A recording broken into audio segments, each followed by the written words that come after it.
welcome everybody. My name is Ted Rayburn. I'm the editorial page editor for the Tennessean. We're running a live webcast today with some supporters and organizers of the campaign in support of Amendment 2 to the Tennessee Constitution. Amendment 2 would ratify the Tennessee plan that's been in practice for the Supreme Court, state Supreme Court and appellate judge selection for several years, and remove from the Constitution or invalidate the phrase in the Constitution that the judges of the Supreme Court shall be elected by the qualified voters of the state. Our guests are, and let me first introduce also our news director of the Tennessean, Maria Devereen. Then our guests are Charles Grant, to my left, attorney with Baker Donaldson and president of the Nashville Bar Association. To his left is Alberto Gonzales, the dean of the law school at Belmont University and former United States Attorney General. And then to my right is, excuse me, is Bill Koch, or William Koch. William is better, right? Former state Supreme Court Justice and current Nashville School of Law Dean. So thank you, gentlemen, for coming in, and we always appreciate any kind of information on important issues like this that matter to everybody in Tennessee. So I know we'd just like to let you all start off with some remarks about why you're here and why you're doing this, and we'll start with you, Justice. Well, thank you. It's a very honest question to ask, why are we doing this? And when we have public policy debates, there are a number of different ways to solve them. We can solve them politically, we can solve them legally, and this particular issue about the selection of judges is one that has been solved legally for quite some time. We have 3 state Supreme Courts separately over the years that have said the way we select our judges is perfectly fine. Now, there are individuals who have disagreed with those decisions, which they have every right to do. And we now realize, because that debate's been going on for almost 20 years now, that the legal solution, even though it is final as far as the court's concerned, is not final with regard to the public. And so we're now turning to a political solution to resolve that issue. And Amendment 2 is designed to resolve that question once and for all, that when Amendment 2 passes, it will be abundantly clear in the language of the Constitution that the governor will appoint the judges and that they will stand in retention elections, and that should end the debate we've been having for over 2 decades. The Nashville Bar Association looked at this issue very, very closely. There was never any idea that we would actually come out so strongly on a potential political issue like that, but obviously it affects the courts and the quality of the judges we put on the courts. And so we looked at it very thoroughly. We researched it. We had a committee that researched it. We met with persons involved, both at the executive branch and at the legislative branch, to make sure we're fully informed. And we've come to the conclusion that this is the best way for us to go forward with the issue of the selection of our judges. And we decided that in part because of concerns about partisan elections. And, for those of us who've reviewed this and followed this issue around the country, we are hoping to avoid the corrupting influence of money into these judicial elections. What partisan election and popular elections do not provide that we think are absolutely necessary, that lawyers believe are very important, is that they don't provide much in the way of vetting. The governor's office, and historically up until this point, the last several generations, there's been this vetting process. Just because you have a law license doesn't make one qualified to be a judge or a justice. There needs to be substantial experience and temperament and all these other attributes that are very, very important. Popular elections don't have that. People generally do not know how to discern the qualifications from one licensed attorney to the next. So that's why this very, very important vetting feature, and it is critical. This constitutionalizes the process that was closely the one that was in place in the last several generations, and we think that is critical to having well-qualified, diverse bench going forward. And this sort of puts the issue of popular versus retention elections to rest once and for all. Well, having served on the Texas Supreme Court, where we have to run partisan elections, I know how it can really hurt the reputation of the court. While I believe 99% of judges are unaffected by contributions, I think even the appearance of possible influence, I think, is harmful to the judiciary. So I have experience there. Obviously, at the federal level, I was involved in vetting hundreds of people at the federal bench. And I think that system has worked well, certainly at the federal level. And obviously, that was the vision of our founding fathers, to have an appointment process. And I'm familiar with the current Tennessee process, and then I'm on the Judicial Evaluations Committee of Governor Haslam.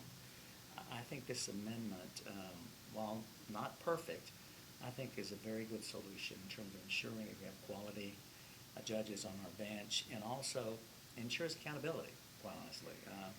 The governor's accountable for his appointments. The legislature's accountable for the confirmations. And then ultimately, the judge's performance itself is accountable. The judge is accountable through these retention elections. And so, for those reasons, I fully support this amendment. Now, you touched on this a bit, but one of the things we wanted to talk about was the reaction and the outcome of the retention election in August. You saw, I think it was something like 56% of voters went for retaining the judges, who I believe probably had the support of your group also. Do you feel that the way people reacted, people rose up and in terms of made the right decision, does that change your feelings about Amendment 2? I mean, does that make it seem like maybe the voters are qualified to make decisions, good decisions about judges? Well, in Amendment 2, the voters will be making exactly the same kind of decisions they made in August. That's not going to change. So, at least to me, what the August elections tell me is that the citizens like the idea of retaining. That is something that they find is an adequate check and balance against bad judges. Now, what we hear is that, oh my heavens, but there's only been one judge who has not been retained since 1971. And the assumption usually is, well, there must be some other bad judges that he just kind of snuck around and avoided it. But it's equally likely, and from my personal experience, the reason why other judges have not been rejected is because they've done a good job. People didn't want to reject them. So I think the August experience that we just had is a referendum that what is embodied in Amendment 2 is something that people like. And Dean Gonzales, you mentioned when you were in Texas, where they have elected judges. Can you talk a little bit more about your experience comparing a state like Texas to Tennessee? Just about how campaigns go. Sure. when there are judges running for office. Sure. And that I sort was of thing. appointed by Governor Bush in 1998, which meant that I was on the ballot in 2000.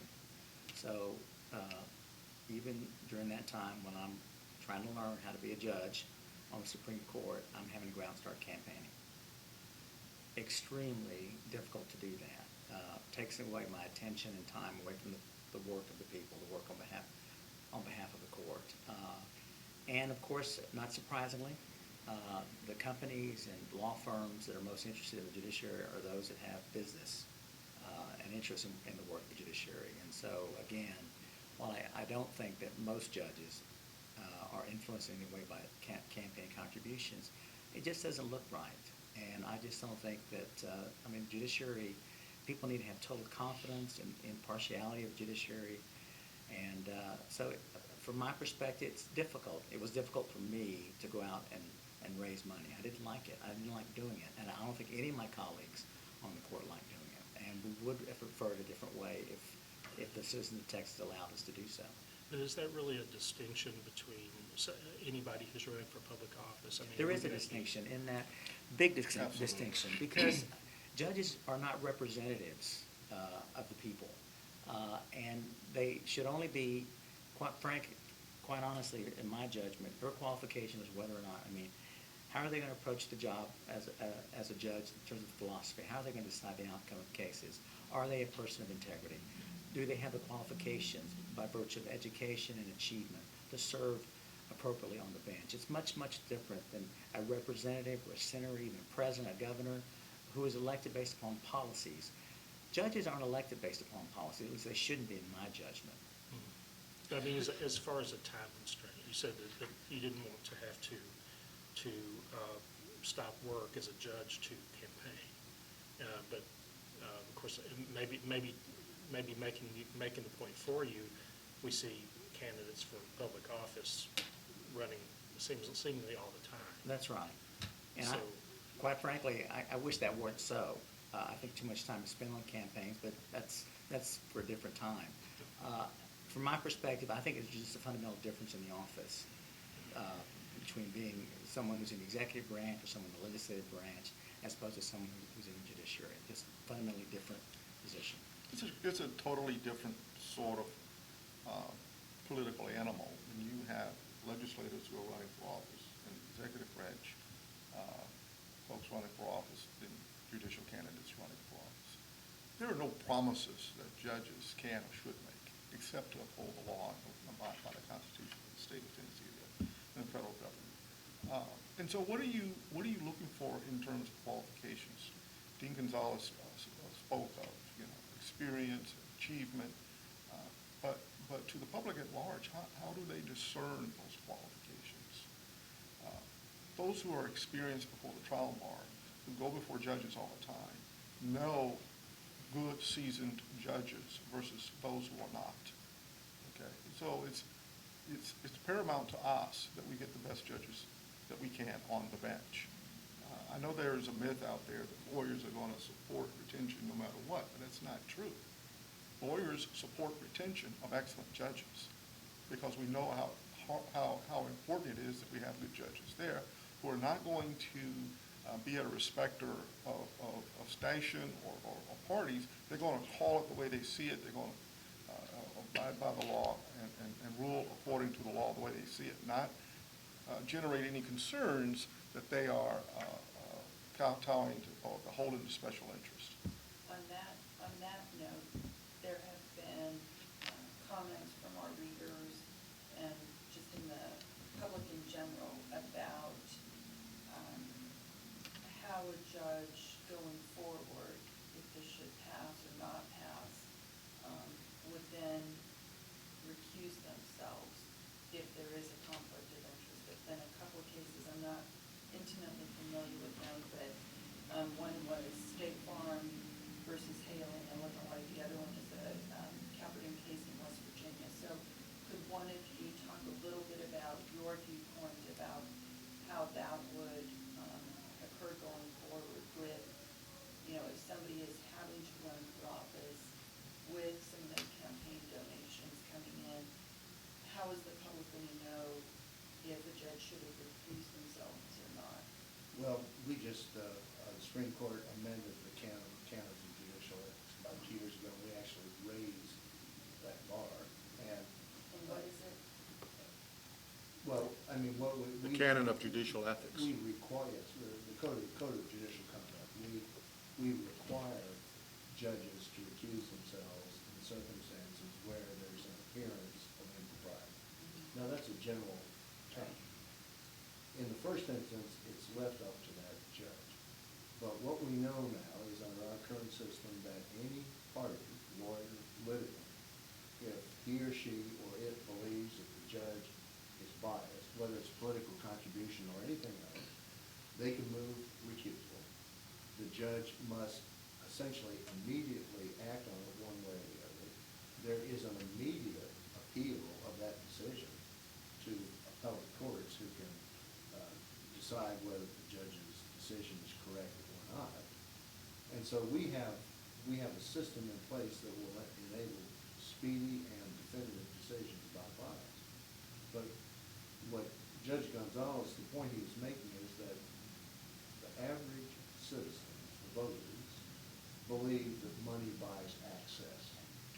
You know, it buys access to a legislature. You can get on the governor's inner circle and have a meeting with him, have dinner, have a picture taken.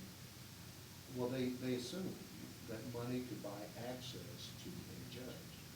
And it simply cannot. That it would be an ex parte communication. It would be basically a hanging offense. And what you saw with the Caperton case out of West Virginia is a judge who had been provided with a tremendous amount of discretion to rule on whether or not that judge should have been recused from the case, not doing so. And then what that did to the court's image. And it made it worse when the case went to the United States Supreme Court and they said, oh no, you should have stepped down. We're getting over into due process concerns. So it's not just a question of bias, but it's the perception of justice that is also critical to the public at large when it comes to our courts. And so the canon, as you mentioned, it was recently, a couple of years ago, amended. Amendment 2 does not change that in any way. Absolutely not. It works in concert. No, Okay. it operates exactly now the way it would if Amendment 2 passed. If parties or lawyers think that a judge is biased and move to recuse, there's appellate review of that. Even in the case of the Supreme Court, normally there's nobody that grades our papers, but there's an appellate review of any of our decisions not to recuse ourselves. It also has to be done on the record, so there is a public written explanation about why. And that explanation can be, the public can judge it, anyone else who wants to can decide whether the judge made a good or bad call. Our colleague Frank Daniels, who regrettably couldn't be here today, but is very interested in this amendment, did ask us to inquire about the recent proceedings for the state attorney general with the state Supreme Court, where the questions were taken in secret, the proceedings were closed. It concerned him that might somehow impact what access voters and the public will have to information from the judicial selection process going forward. I think you're talking about apples and oranges. Yeah, Absolutely. I'm not sure I understand. Yeah, I understand. Well, just that is that kind of a harbinger of what we might see with the judicial commission? Are we going to be able to, or is the public going to be able to see what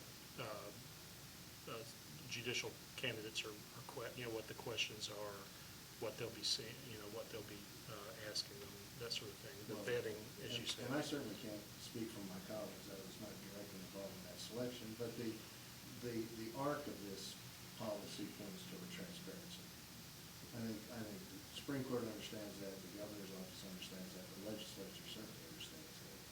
But in the case of the selection of the attorney general, it's not dissimilar to what goes on when the governor selects his counsel, when the governor selects his chief of staff. He doesn't have a public hearing, it just happens. In my mind, really up until the 90s, the Supreme Court simply announced who the new attorney general was. That's right. There was no public process at all, any of it. So actually, the court, really for the last 20-plus years, has been bending in favor of more openness. Now, I guess you can debate whether it would be helpful to the process to have the public sit in on the private conversations about the income tax returns and finances and all that sort of thing, but I think we're talking at the margins now. And you look at the federal level, I mean, Supreme Court justices are nominated by the president, cabinet secretaries are nominated by the president. It's all, there's no disclosure, public disclosure about how that process works, and we've been living under that system for over 250 years, it's really at the federal level. speaking of the federal level, that's one of the points that has been brought up about Amendment 2, is that it would make judicial selection in Tennessee more similar to the federal.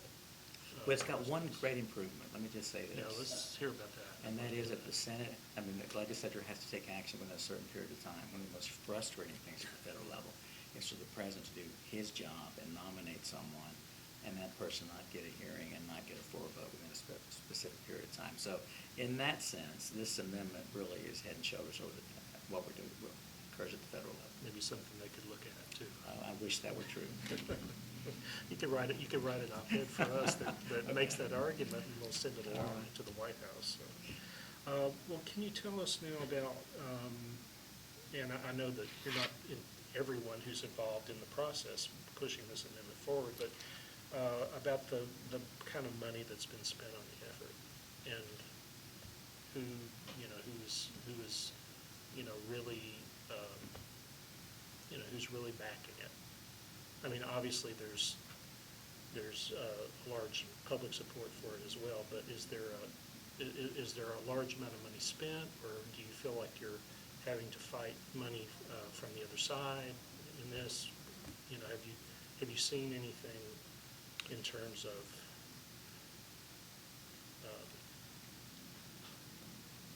I haven't been tracking the money. I do know there's a lot of support across the state from a great array of interest. I know that certainly lawyers want courts that are reliable and with good quality judges. I know that any number of groups have been supporting this. Many folks that did not necessarily join hands on the retention election support this. And so I know that the interest and the support runs across the state, runs across political lines, ideological lines, business, labor. So it's a broad array of interest that have converged to support this, to make sure that we have stability in our courts.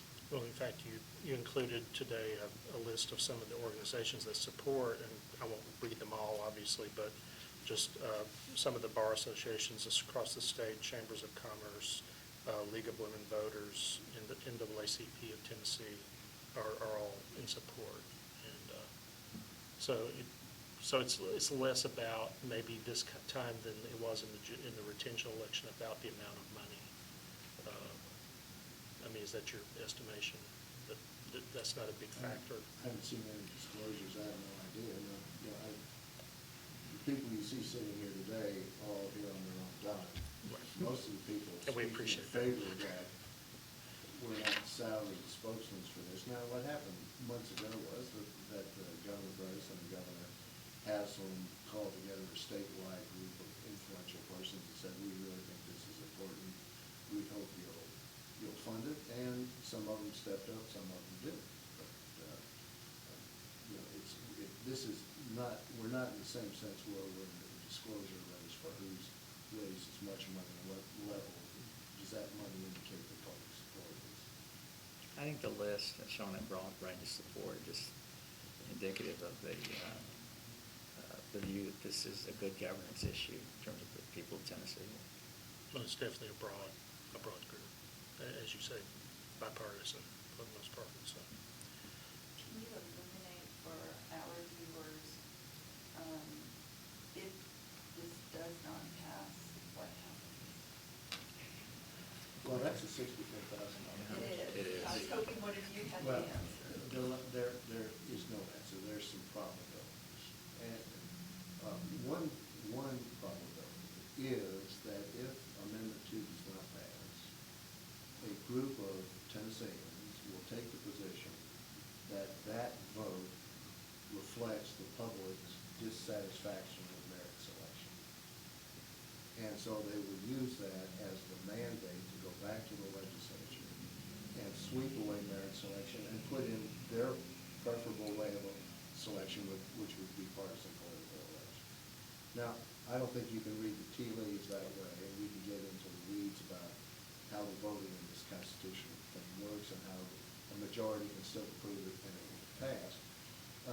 But I mean, so there's one group will vociferously say, let's go back to partisan election. Another group will say it means absolutely nothing, let's maintain the status quo. The problem is we cannot maintain the status quo because the legislature has allowed two of the pivotal pieces of the process to sunset. And so in fact, we'll end up with a mess where the governor can appoint a judge, but the judge cannot run for re-election. That, I'm not sure that anybody wants that. The other option is for the legislature. The legislature has the power to set up any method of election it wants to set up. They could come up with something else. And so we have all these uncertainties matched against a more narrow set of uncertainties if Amendment 2 passes, because Amendment 2 then sets the skeleton that will be built rather than just Katie Party building. Have you, any of you, or as a group, talked to Mr. Hooker, John J. Hooker, since the? I've been talking to John Jay for the last 25 years. I'm sure we all have probably talked to Mr. Hooker at some point. I don't think I've had the pleasure, but Oh, I look Well, forward to it. You're in for a treat. That should be, you guys should make sure that happens. He needs to I mean, meet one of the Mr. points that he made had to do with the constitutional origins, in that, you know, he was apparently under the belief, at least what he expressed to me, is that, you know, there were always popular elections of Supreme Court justices, and that just simply isn't true. The issue of popular elections of Supreme Court justices in Tennessee did not arise until 1853. The state has been around since 1790. At the first Constitution, the legislators decided who sat on the Supreme Court. And that was the way it was from 1790 to 1853. So when we talk about what the founders did, we have to talk about what the founders of the Tennessee Constitution did. And those founders did not provide for popular elections of appellate judges. Well, John Jay's passionate, he's persuasive, he's charismatic. He has not lost any of that over the years. But on this particular point, charitably, he just made a mistake. And the mistake he's making is that his point of view is governed by what he thinks the founders want. None of us here, and nor John Jay, can say reliably what did they want. We were not there. What we know is, as a matter of constitutional interpretation, you start with the words of the document. The word says elect. They could have said partisan elections. They could have said contested elections. They said elect. And in fact, that word elect appears about 150 times in the Tennessee Constitution. And it appears in the context of popular elections, but it appears in the context of referendums where local governments are voting yes, no on whether to raise money. So the word elect simply means that the people get a chance to vote. The legislature has the opportunity to set up whatever kind of election it wants. And that's essentially what the Tennessee Supreme Court has said 3 times. And if given another opportunity, I think they will say it a 4th time. And so the law part of this is pretty well resolved. It's the political part that's not, and that's why Amendment 2 needs to be passed. What will residents in Tennessee see in the coming couple of weeks going into the election from your side on this amendment? Is there a huge media push? Is there a big campaign coming up? Or is it- Hopefully it's more than us 3. Yeah. I'm quite confident it will be. No doubt. I don't know. Well, now, Governor Bredesen has been making some of the rounds, is Sure. that correct? And I I think don't many know. people, I think many people have been out. Well, Fred Thompson was here in April, Yeah. when kicking it off, but I don't know if he's still out there, but. We unveiled yesterday a TV spot, though. We get running statewide on Monday, and Oh, we'll okay. be on the air between now and Election Day, really in an effort just to inform voters about how important this issue is. And that spot includes the Governor Haslam, Governor Bredesen. Right. And there'll be a companion radio spot from Senator Thompson and, you know, all the bells and whistles of the normal campaign, just to try to get voters up to speed on this issue. Okay, well, that's good to know.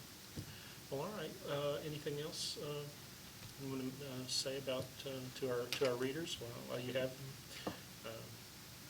There's just a lot of information out there, or at least we're trying to get a lot of information out there, and it's important they become educated because the vote on the amendment itself is critical, and we think this is a good way to preserve the judiciary here in Tennessee.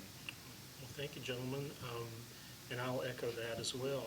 We always, at the Tennessean, try to encourage our readers and everyone in Tennessee to exercise their right to vote, make sure their vote counts every time, and I'll point out too that early voting for this election starts next Wednesday, October 15th, so I hope everyone is able to get out and vote then or on November 4th. So thanks for tuning in.